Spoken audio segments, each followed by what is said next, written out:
Hola, bendiciones hermanos y hermanas. En este nuevo día comenzaremos a leer el libro de Jueces y vamos a leer los capítulos del 1 al 5.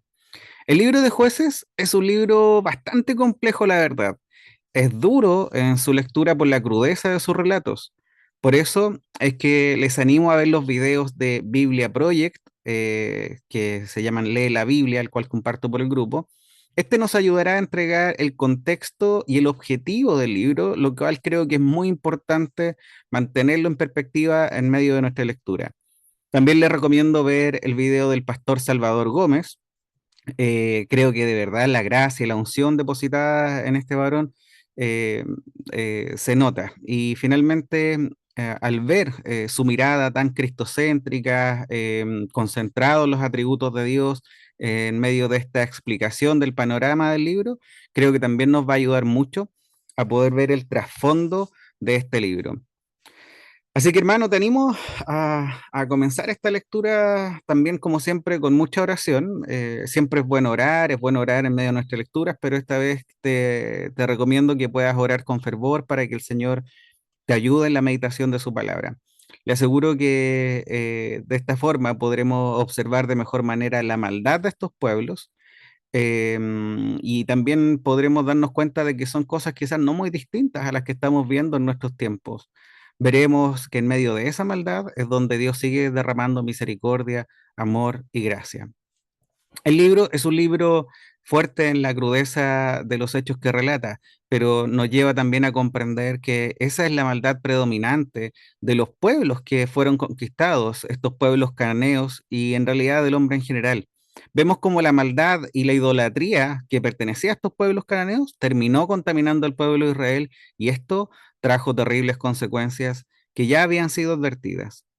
Vemos como la ausencia de un líder piadoso, lleno del Espíritu Santo de Dios, tiene un efecto en el pueblo que termina haciendo lo que bien, como dicen las Escrituras, dice que el pueblo terminó haciendo lo que bien le parecía a cada uno, en vez de hacer lo que Dios había ordenado.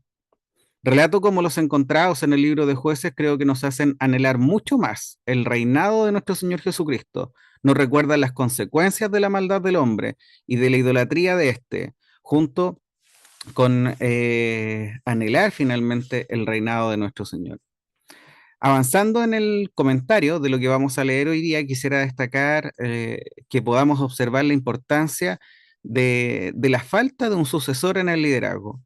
Nosotros vimos cómo Moisés le pidió a Dios un sucesor para liderar el pueblo al enterarse de su muerte. Esto lo vimos en el libro de Números, capítulo 27, versículos 16 y 17. Moisés le pidió a Dios un líder antes de morir para que la congregación del Señor no fuera como ovejas que no tenían pastor.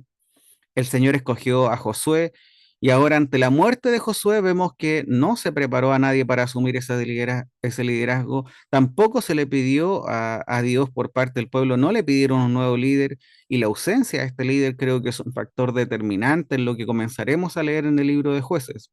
Lo que me recuerda también la importancia y el énfasis que coloca Pablo en su carta a Timoteo para poder encontrar hombres piadosos para poder liderar la iglesia. En el capítulo 1 vamos a ver cómo comienza una consulta a Dios de cómo proceder para poder seguir conquistando los pueblos.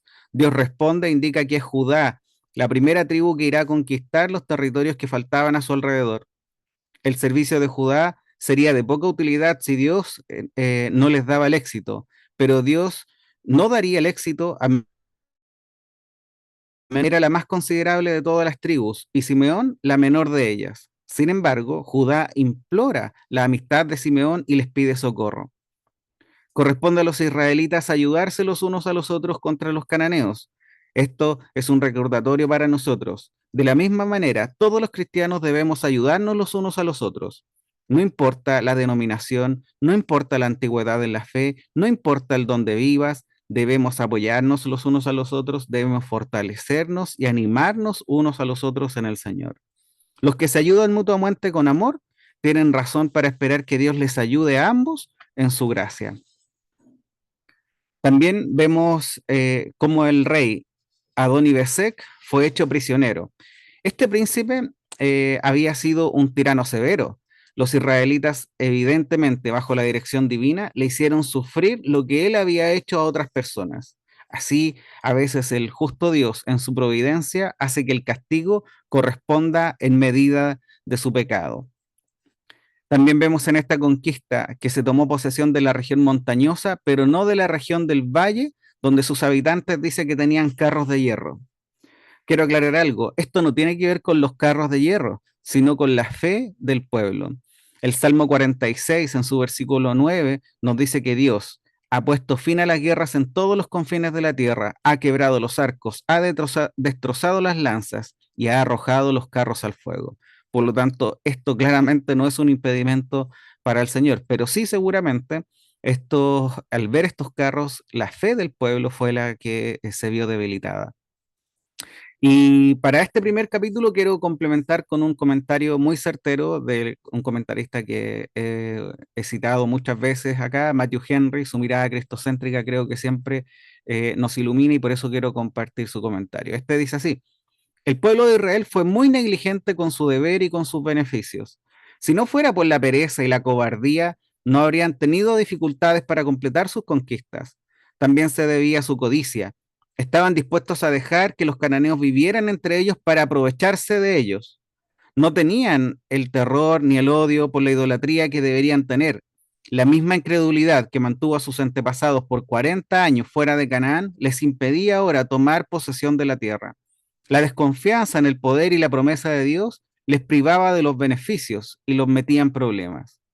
De esa manera, muchos creyentes que empiezan bien se ven retardados, sus gracias languidecen, sus concupiscencias reviven, Satanás los acosa con tentaciones adecuadas, el mundo recupera su dominio, tienen sentimiento de culpa, llenan de angustia su corazón, desacreditan su carácter y hacen caer reproches sobre el Evangelio. Aunque se le reprenda imperiosamente y ser recuperado para que no perezca, tendrá sin embargo que lamentar profundamente su necedad por el resto de sus días. En su lecho de muerte tendrá que lamentar las oportunidades que perdió de glorificar a Dios y de servir a la iglesia.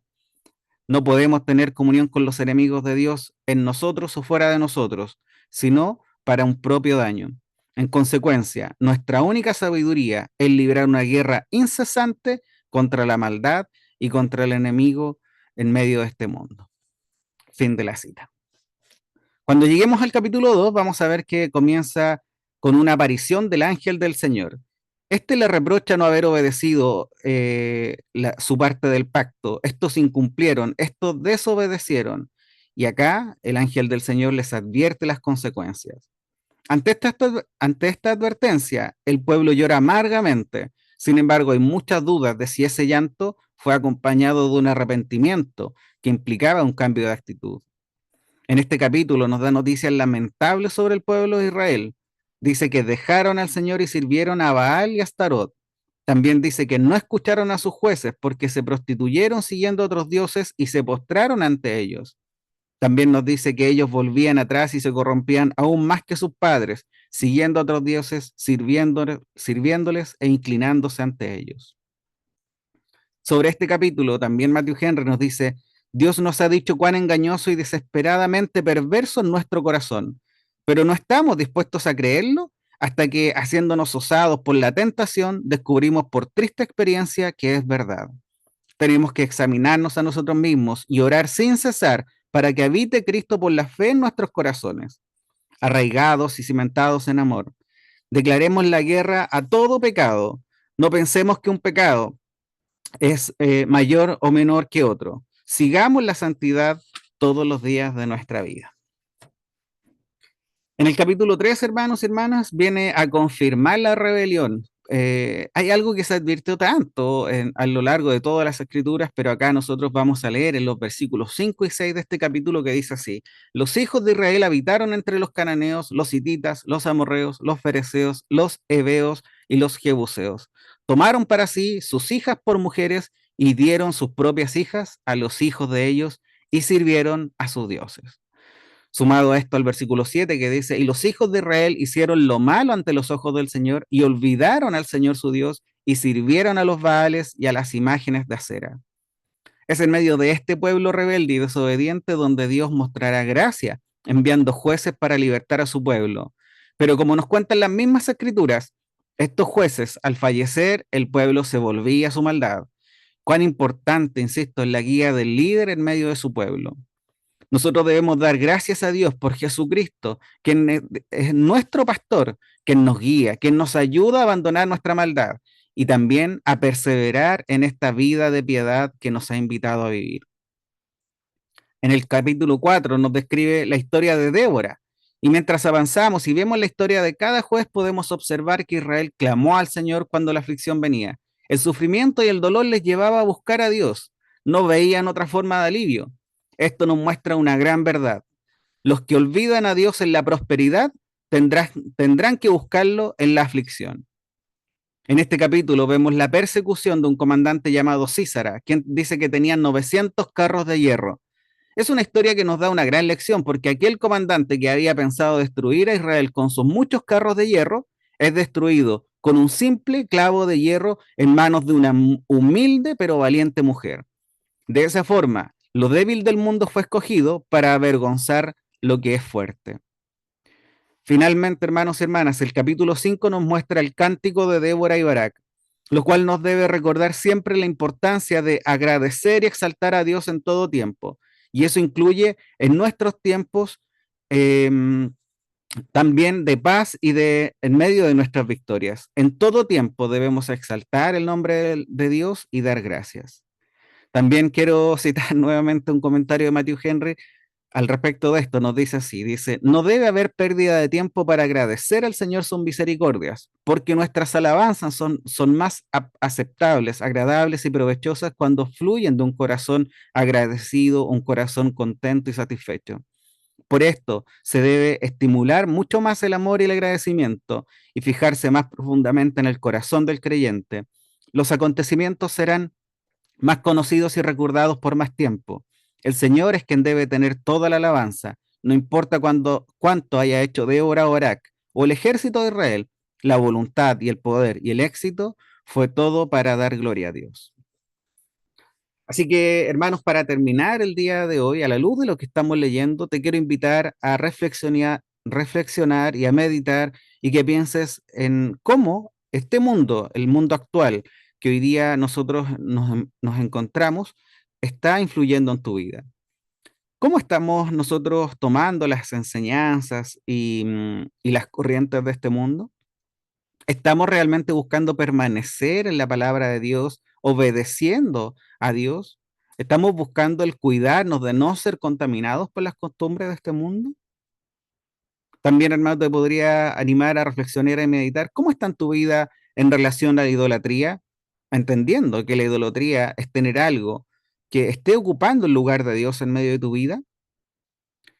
Espero que puedas meditar en esto y mi oración es que el Señor te guíe y te consuele en medio de esta reflexión.